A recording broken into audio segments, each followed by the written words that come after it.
Hello दोस्तों, नमस्कार। मैं हूँ अर्चना तिवारी। स्वागत करती हूँ अपने यूट्यूब चैनल पे आप सभी का।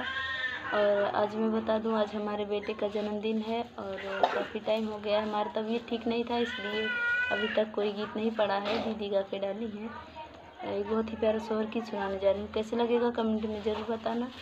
ये हमारे बेटे के जन्मदिन है।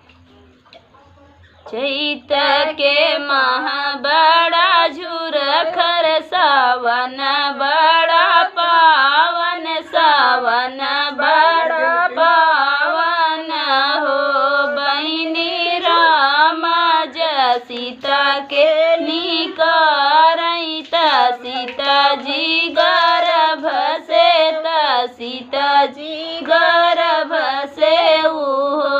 बहिनी रामा सीता के निकारैत, सीता जी गर्भ से, सीता जी गर्भ से हो।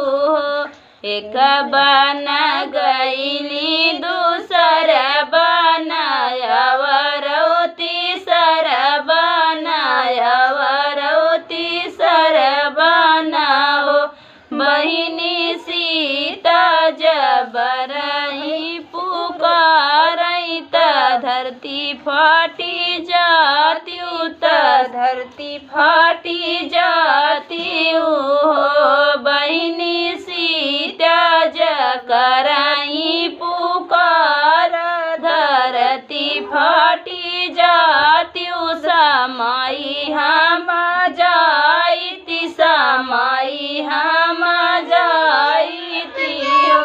इतनी बचन सुने बन देवी सीता लगे आवैत, सीता लगे आवई हो। सीता कवन संकट तोहरे जियरा बनहि बीचे रोयु, बने बीचे रोयु हो।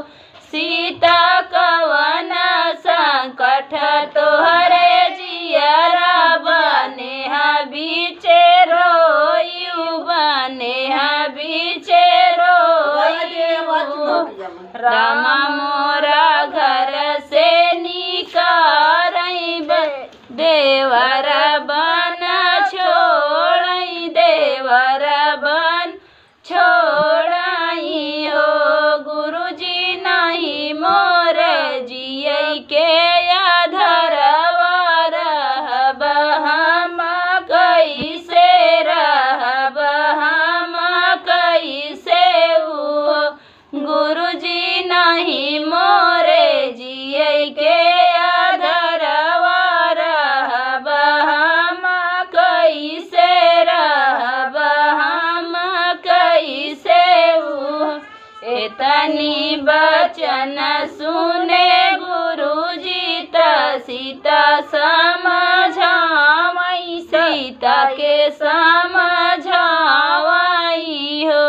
सीता तोहरे जहोई है लालनवा, दुख दूर होई है, दुख दूर होई है। सीता तोहरे जहोई है लालनवा, दुख दूर होई है, दुख दूर होई है। गुरुजी